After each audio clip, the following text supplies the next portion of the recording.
seaside place called Blackpool that's noted for fresh air and fun.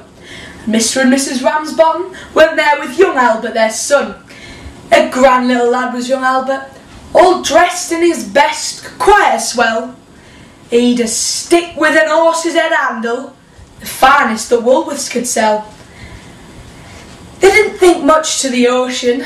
The waves, they was fiddling and small.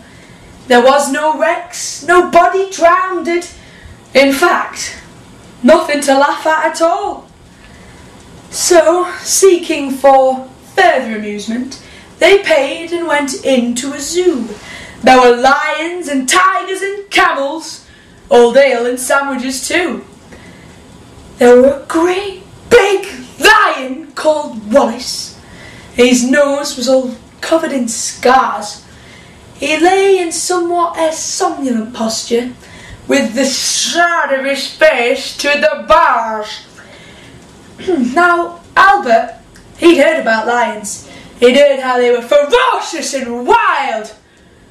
But to see Wallace lying there so peacefully, well, it didn't seem right to the child.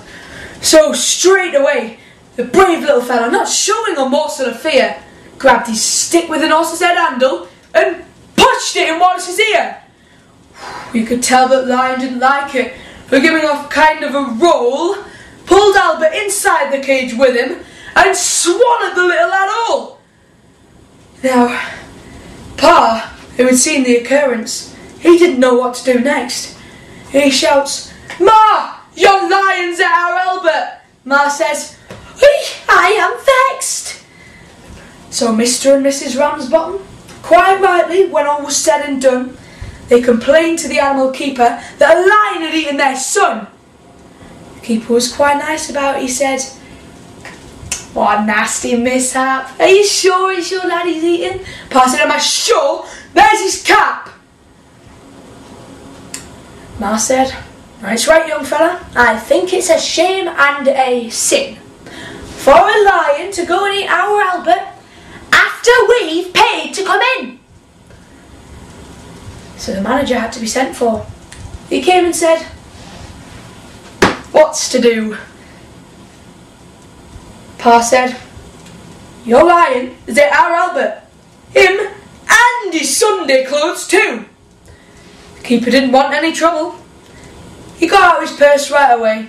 He said, "How much to settle the matter?" Pa said, "What do you usually pay?" Mother, thinking about where young Albert had gone.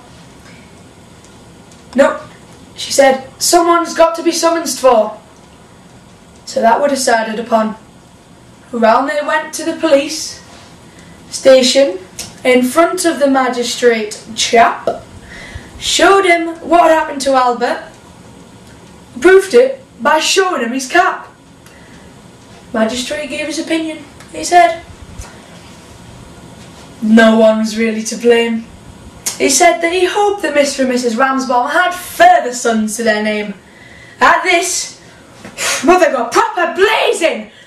"Thank you, sir, kindly," said she. "What waste all our lives raising children to feed ruddy lions? Pfft, not me."